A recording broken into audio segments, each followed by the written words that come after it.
David, if you'd like to put your slides up, I'll let you take control here. Welcome. David Gioe is a history fellow at Army Cyber Institute, West Point, and he's going to be speaking on Russian disinformation.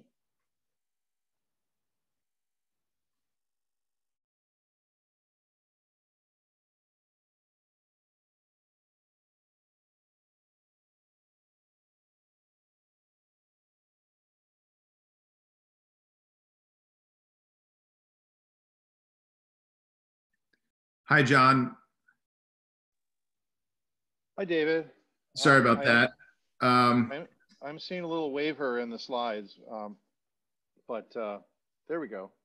Yeah, I think I'm just moving too fast, but I hope that you can see it now. Yep. All right, great. Well, thanks so much for inviting me. I really appreciate this. I'm going to go very quickly here. That way we can have a little time for discussion. The standard disclaimers apply. Thanks very much to the Army Cyber Institute for letting me do fun conferences like this, but this is my analysis, my point of view, not the US government's or the Department of Defense. And the new standard disclaimers apply, which is that my son has been running in and out of the house, my dogs are barking, and my neighbors are doing lawn care. So I guess that's just par for the course here. Quickly, what is disinformation? I think we need to all get on the same page about this up front. And so it's a contested term, but at its most elemental, it's information that's false and that is deliberately intended to deceive. It is not misinformation. It's not being misinformed. It's disinformation. And for the purposes of this brief presentation, we can lump this under the broader umbrella of Russian active measures. Things like covert action, political warfare, assassinations that maybe you've seen recently with, or attempts with Alexei Navalny, and that sort of thing. And I'm personally most interested in disinformation carried out by intelligence services. There's a long history, and as a historian, I just want to quickly ground us. The Russians didn't start disinformation and influence campaigns after the interweb was invented. Just as for instance, Operation Denver, also known as Operation Infection, might be the most famous one. And the New York Times put together a brief, package on it a while ago, which argued falsely that the United States was responsible for the AIDS epidemic, that it was made by the US military at Fort Detrick, Maryland, on and on. Another perennial favorite that's actually got some legs is that CIA was raising money by selling crack cocaine in Los Angeles in the 1990s. That too is incorrect, but nevertheless, these things endure. Now, why is Russia doing this? There's a strategic purpose behind it. The Russians don't wake up in the morning and say, after I eat some goulash, I'm gonna, start up with the Americans. There's a purpose. There's a method to the madness. And there's a couple things that we need to keep in mind about what motivates all this. The first thing is that the Russians want to assert great power status. That is, they want to be respected. They want to be included. What would the Russians think about that? Is something that they would want to hear. Since in their view, and I realize that might be a category error, their view, but in the Russian government's view, or in Putin's view in particular, international politics is a zero-sum game. And so market share, right, must come at the expense of the United States and the West, which I'll sort of use a little bit interchangeably for a lot of this. It's also to preserve the Russian sphere of influence and keep us out of their near abroad, and keep NATO out of their near abroad. Another purpose is to protect or burnish the image of the Putin regime. There's a domestic audience. I think we in America, think that, we're the victims of this all the time. And, that's not always the case. It's a big reason why the Russians do this is to compensate for military shortcomings. They can't stand militarily toe-to-toe with NATO, and so they're just not going to. And so far it's working for them, so why would they? And it's cheap. And so they can compete with America and with NATO in an area short of war that some people have called the gray zone. I would commend to you the work of Casey Strickland, who has looked at this, and there's a good article on Lawfare called "Why Does Russia Use Disinformation?" You can go there for another analysis, although I think her sense tracks largely with my own. So who are the new IRA? It is not the Irish Republican Army for those cold warriors. They are the trolls from Olgino, the folks who are working in St. Petersburg, Russia, in what I understand to be that office building right there. Now, what are they doing in that office building? They've identified at least, I'm open to more, 5 great cleavages in American society. They tailor it a little bit depending on their targets, for instance, for Britain or for France or for Germany. And they got to work, and they got to work very effectively. And specifically, they're interested in guns and Second Amendment issues, veterans issues and the civ-mil divide, religion, immigration and cultural identity issues. You see this represented a lot in terms of values, race and racism, a perennial topic, and the attributes. It's long-term, it's participatory, they want you engaged, it's emotional, a lot of these things are deeply felt, they're tribal, and I think, this is my own personal view, I think they're clever. So let's check out some Russian information operations, specifically the digital varietal via social media. I would argue that a lot of this started in Ukraine and in the Crimea, but for our purposes here in the United States, I think it started in JADE HELM 2015, which was essentially a proof of concept. And just to refresh your memory, JADE HELM was a military exercise conducted by Special Forces operations, and it was all over the United States, as you can see here, and it was largely centered in Texas, but it was all over the Southwest. And it was a large exercise meant to practice command and control. This is a map I just grabbed off the internet that's apparently a US Army handout, but it looks right to me. And so well, let me go back to that. And so the argument made by sort of the alt-right and amplified by the Russians was that the soldiers are deploying under the guise of an exercise, in the same way that the Russians were always sort of fearing a NATO first strike. It was always going to be under the Soviets. It was always going to be under the guise of an exercise where you can get your pieces into place and just say, hey, this isn't harmful. So the internet went nuts, and it got to the point where the governor of Texas actually said, hey, we're going to keep an eye on these special forces people. We don't know what they're up to. Maybe they're here to take your guns or round up political dissidents, and it's no good, so we're going to keep an eye on it. As General Hayden has said, and I think he's absolutely right here, quote, Russian bots and the American alt-right media convinced many Texans that JADE HELM was an Obama plan to round up political dissidents. Absolutely right. And so that lets the Russians know, I think, that we were really primed for this. And so no surprise, in 2015 and 2016, as the intelligence community assessment published in January of 2017 has argued that the Russians did in fact meddle. And here it is.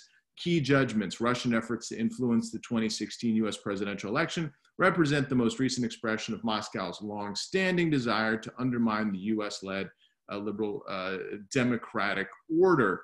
But these activities demonstrated a significant escalation in directness, level of activity, and scope of effort compared to previous operations. And of course, maybe more controversially, was that it was aimed at helping the president and denigrating the candidacy of Secretary Clinton. Okay, well then we've got the Mueller report finally concluded after several years in 2019 that characterized Russian operations in sweeping and a systemic fashion. I very much need to read all of this. I'm behind as well. And frankly, I don't know how you guys feel about this, but I can't even keep up with the volume that is coming out at the moment. Well, what did the Russians do? I just want to give a quick sample of 2016 and then show how it evolved to 2020. They hit Instagram, they hit Twitter, they hit Facebook, and they're very active. And so on the left, you see the American.Veterans campaign about veterans issues. And on the right, we have a Second Amendment meme from Defend the Second. Again, these are both from St. Petersburg and a product of the IRA. Why do I have a gun? Because it's easier for my family to get me out of jail than out of cemetery. So there we had a little hiccup with the definite article of cemetery. So we can see that the Russians don't always do it perfectly, and we'll see how they've addressed this here in a moment. I love this meme though. This is the army of Jesus. You know, there's a religious divide in our country. And so Satan says, if I win, Clinton wins. And Jesus says, well, not if I can help it. There's also a coordinated attempt to suppress the African-American vote. And that was done through something called Blacktivist. And so here you have a picture of a young man. He says, I will not vote. Will you? ? And so we see a lot of attempts to keep African Americans from voting. Now, the problem with propaganda is that once it's out of the tube, or the genie is out of the bottle, it's so hard to put it back in the bottle. And so, I think as Jonathan Swift observed, that a lie is already around the world while the truth is still getting its trousers on. And we can see that here in a quick graphic from the Washington Post, which showed that there was an article on Hillary Clinton's health that was misleading. And the number of people that reached online was 8 million. And then there was a piece debunking it, and that hit 30,000 people. And we can see this time and time again, that everyone is interested in the latest sensational headline, and it's fun to tweet it and share it and whatever. And then when the more prosaic truth comes out, that's boring. So we just scroll right past it. Now, what can you do on the internet? You can talk to Americans, and that's what Being Patriotic did. But Being Patriotic also learned that you can mobilize people, and that's wonderful. And so they held a rally from 2016, the Down with Hillary rally in New York City. They probably could have used I think a sophomore university, political science student saying that there's no way that she was going to lose New York. So they could have, maybe gone to a swing state, but whatever. The point is they got people out in New York. Well, that's fine. So everybody gets together, and Americans, it's almost like The Godfather. If you remember the Mario Puzo Godfather with the little marionettes, and they're just sort of doing this and having Americans dance to their tune. But at least in this case, they were all down with Hillary. In the next example, what we'll see is Americans actually confronting each other. And so the Heart of Texas had an event that they advertised on Facebook on May the 21st, 2016, 12 p.m. Stop the Islamization of Texas. And they were going to hold it outside of the Islamic Dawah Center on 201 Travis Street in Houston, Texas. A lot of people interested, a lot of people going. Okay, great.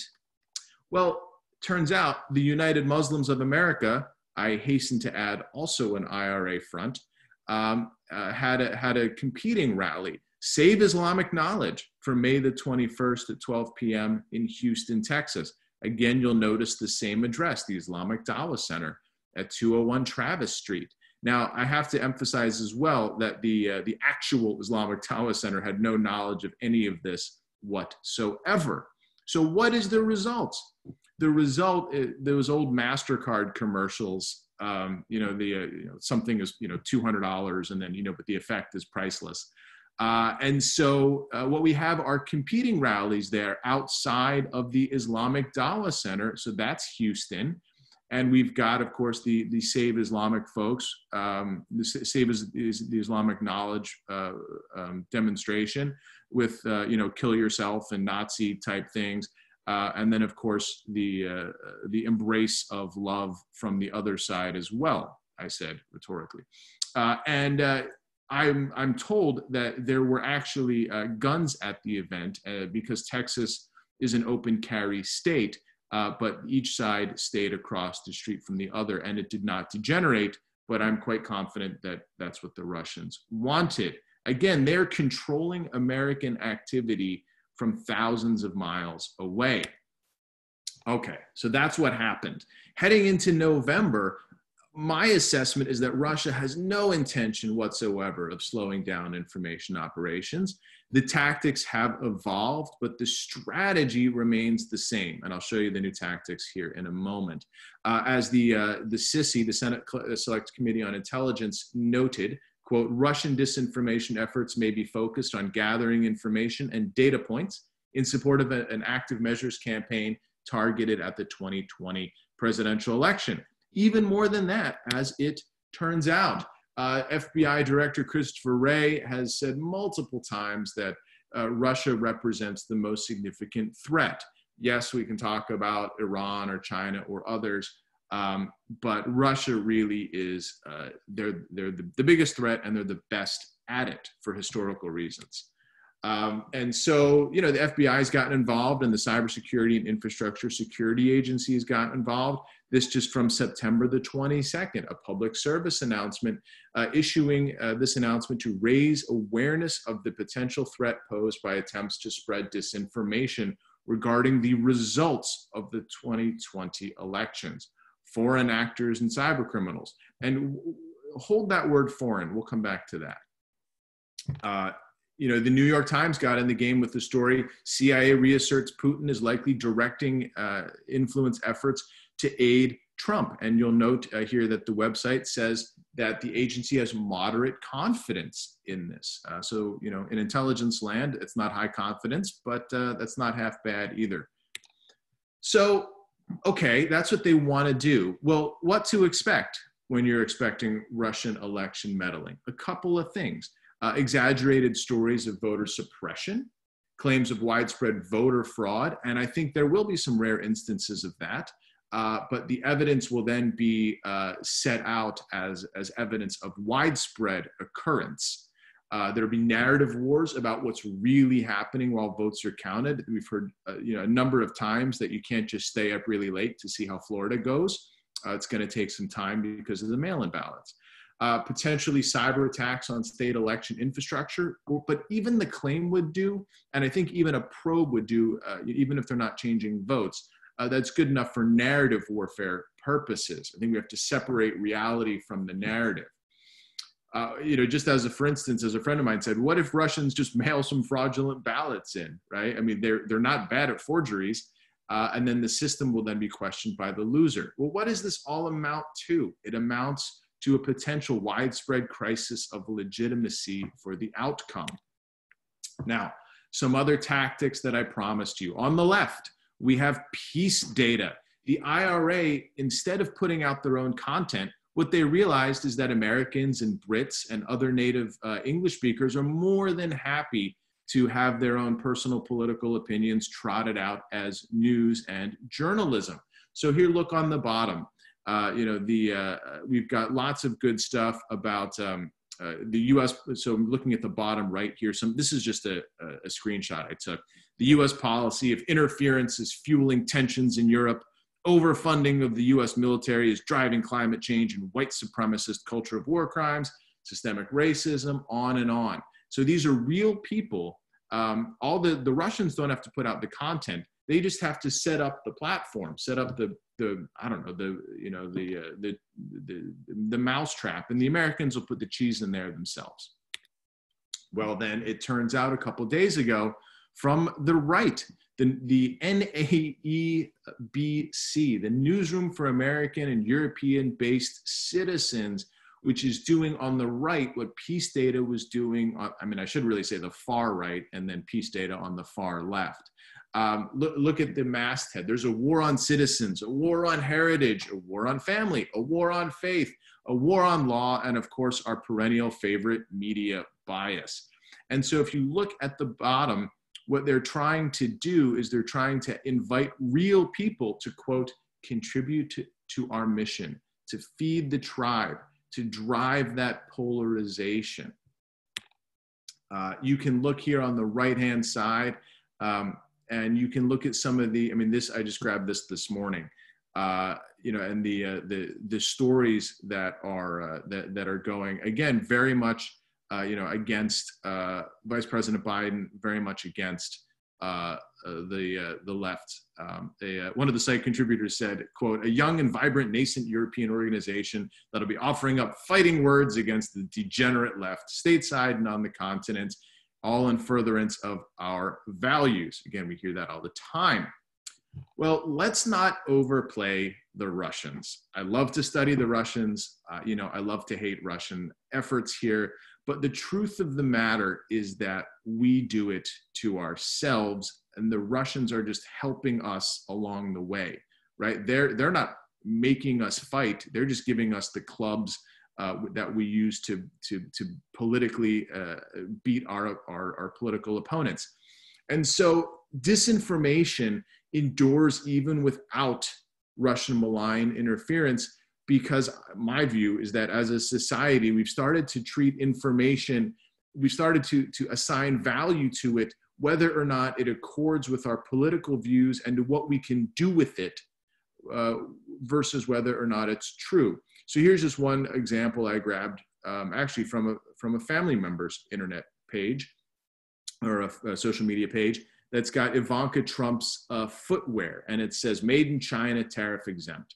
Well, that's a real box, but it was from her shoe company is now defunct, and was defunct even before the trade war with China. But someone, of course, misspelling tariff, tried to argue that the president had some sort of, you know, secret deal for his own family that were exempt from the tariffs. Not true. And more importantly, for the purposes here, not Russian, all American. And it's not just anyone that's doing it. Here is Paul Gosar, who is a Republican of Arizona, who tweeted out this in early January 2020, the picture of President Obama shaking hands with President Rouhani of Iran. The world is a better place without these guys in power, he tweets. Right? The Russians don't control his account. And so here's the problem with it. It was photoshopped. It is I don't know if it's a deep fake. It's probably a cheap fake. You can see how it's actually President Obama shaking hands with with the Prime Minister of India. And you can see the Indian flag with the orange in the back that instead was photoshopped to green. And so did we learn from the Russians that influence operations can be effective? I'm afraid that we might. And so how do we deal with this in terms of a policy response when we're doing it to ourselves? Well, at least in the case of Russia, we are not helpless. You can see President Putin there, number 11, skating in on the goalie there. I think he scored 11 goals in that game, and the defenseman is certainly not going to challenge him for the puck. So those guys have to let Putin win. We do not. And there are tons of things that we can do. Tech companies have stepped up their game. It's open to debate about whether or not they need to do more. But Facebook now offers tools to see if users got taken in by the IRA. There are entities, for instance, this one, just one example, is called PropStop, and it's from Estonia. And by the way, they don't talk about cybersecurity, they talk about information space security. Cybersecurity, which is a whole other conversation, but I think it leads to, you know, data. And I think we need to talk more broadly about information space security. This is a civil effort, by the way. These people aren't paid in Estonia. These people are doing this because they believe in it. Well, if you want a state-based response to information-based threats, go no farther than Sweden, where Sweden has the MSB, and that's actually, it's not an intelligence service, right? In the United States, we let the FBI and CISA do a lot of this work, and then NSA and others in the background. The Swedes look at societal information security. Note, not cybersecurity, societal information security. And they look at it as a sort of public health risk, the same way that they would look at hazardous materials or an electromagnetic threat. What the Swedes have done is they've actually put out for their policy, and I like this a lot, and you'll see why, because I'm a historian in a moment. They put out this article, this little booklet called "If Crisis or War Comes," and every family in Sweden gets one of these. Like, you know, back in the day, they used to send you a phone book in this country, and the Swedes did this during the Cold War in case of of an actual hot war in Europe. And then they stopped after the Cold War, because what's the point? Well, about 2 years ago, they started sending it out again. Important information for the population of Sweden. And so if you look, so this is the inside of it, the brochure. And if you look on the left-hand side, you will see that there are all kinds of things that you can do. And page 6 under emergency preparedness, right at the top there, false information. And so this is what page 6 looks like. And this is what I think is the most important thing we can do. The best protection against false information and hostile propaganda is to critically appraise the source. And they show you how you can do that. Is this actually, there's just a bunch of questions that you can ask. Who put it out? Is it trustworthy? Can you check it? And the thing that strikes me as a historian is that this is just the historical method. You know, it's nothing more than critical analysis of sources. This is what anyone who's taken a history class should be able to do. And so here we've got media literacy rates across Europe. And so the Europeans have said, hey, we are actually gonna address this head on with media literacy. And this is one thing that the United States is very late to the party to do. There's no media literacy in my school district. There's no media literacy for my son's school. And we don't come out, when we're born, we don't come out, media savvy, right? This is one of these things where you get out of it what you put into it. And so I think the historical method, civics, and media literacy are going to do an awful lot to secure our information environments. I will leave you with this slide here, which I actually titled it something like "The Historical Method for National Defense" or something like that. And the editor of the National Interest changed it to "History of Fake News." It's certainly not a history of fake news. And I complained, and they said, we write the titles and you go away. So that's what it's called. Anyway, I'm going to stop sharing my slides now and go back and hopefully have a little discussion with you in the time that remains. Okay. Chat. All right, so we have things that are being stolen. Thank you, Judah Richardson. Where should we go from here? Is there Q&A? Okay, I think I see one here. Why have we not done more in terms of media literacy in this country? I don't know the answer to that. The really, the really, cynical part of me says, well, we don't do it because everybody is winning, right? It's like negative advertising. Why doesn't anyone take negative advertising off the air? It's terribly misleading, but it works, and it works for both political parties, and both political parties make the rules. And so they know that this works for them. And so if it works, why change it? And it's just, it's just not a point of emphasis. And it's really very frustrating. Another question is, what is the US doing in social media to offset what Putin is doing here? This is a really important question. And I think that what we're doing this is that the idea is that the Russians are not in the same miasma of confusion that we are. We are a very, we're a very, I don't know, gullible is not the right word, but we're a society that often believes things that are told to us, right? We grew up with Dan Rather and, I don't know, Peter Jennings or insert your news anchor here, right? This is the news, right? The Russians don't have this. They didn't grow up with that. They've been lied to since day one, and they have a much more skeptical approach. So that's number one. It might not work. Number two is that I don't know for sure that it accords with our values. Do we want to record? Do we want to engage in in this sort of food fight, with Russians or with Chinese or with others? And number three, who's saying that we're not doing it, in a number of ways? It's a matter of open record that the Central Intelligence Agency, my old office, has a covert influence capability. So we can do things, actually, and I don't know that we're taking it laying down.